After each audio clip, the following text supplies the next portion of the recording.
everybody, welcome back to my channel. As you can see, a lot has changed since I last sat down and filmed the video. In fact, the last video I just posted, the audition video, I actually sat down and filmed that back in April. Life has been really busy for me, which is why I haven't been posting a whole lot lately.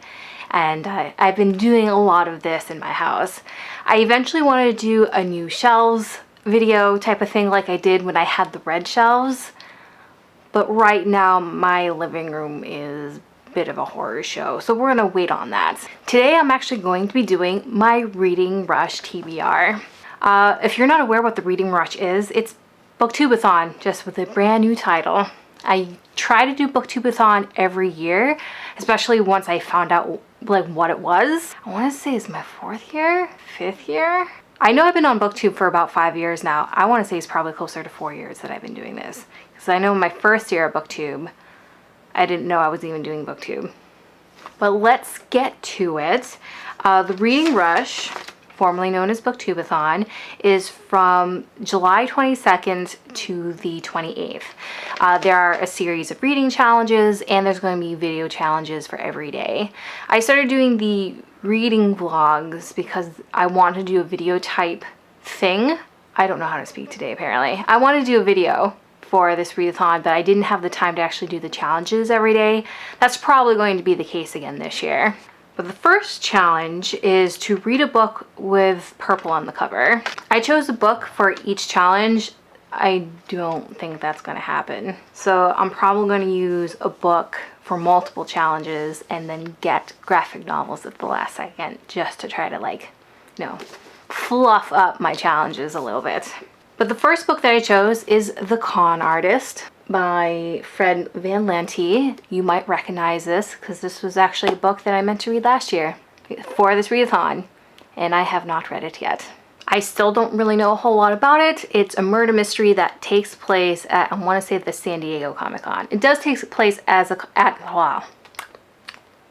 It does take place at a Comic-Con. I'm just assuming it's the San Diego Comic-Con. The second challenge is to read a book in the same spot the entire time, so I chose a shorter book for this. I want to reach it as if I had a physical copy of it. I don't have a physical copy of it. In fact, it's a Kindle edition. I have Brave Like Lily by Richard Cardenas, formerly known as Richard Denny. He's a friend of mine here on BookTube, and this is actually one of his more recent releases. And I've been meaning to read this. I'm looking forward to reading it. It's definitely going to be a very sad book. Lily is someone who is a victim of police violence, and her brother, I forget what his name was, but her brother is basically dealing with the aftermath of this. The third challenge is read a book you meant to last year. Of course, I could read The Con Artist for this, but I have 2 books that I didn't read last year. I have Iron Cast by Destiny Soria. This takes place in Boston. It's a historical period piece, and I want to say that she has magical powers. It takes place in 1919 Boston, and yeah, she has magical powers, and things start going awry. I actually chose this last year because the prompt last year was pick a book with a beautiful spine, and this book is stunning. I've had this book for a couple of years now. I don't know why I haven't read it yet. But just in case I can't read all of these books, The Con Artist is going to count for this too. The fourth challenge, read an author's first book. I chose The Near Witch by Victoria Schwab. Right now I have the digital copy of this as well. It's available on Hoopla. I have it as an ebook through the app. I'm trying to get the audiobook because I know I tend to read things at a faster pace when I have the audiobook. And this way, with the audiobook, I'd be able to listen to it at work, and this will be a prompt that I don't have to skip.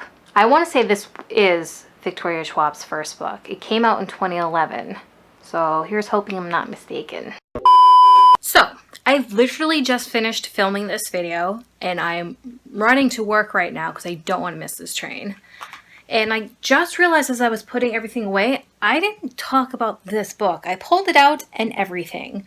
One of the challenges is I had the piece of paper and now it's gone. Hold on a second. I don't know how I skipped it. I think it's because my writing's so messy right there. I just skipped this challenge altogether. But it's to read a book with a non-human main character. There's other books on this TBR that could, of course, be for that particular challenge, but I did choose Monstrous by Marjorie Liu. It's the first volume. I got this when I went to BookNet Fest the first year, not last year, but the year before.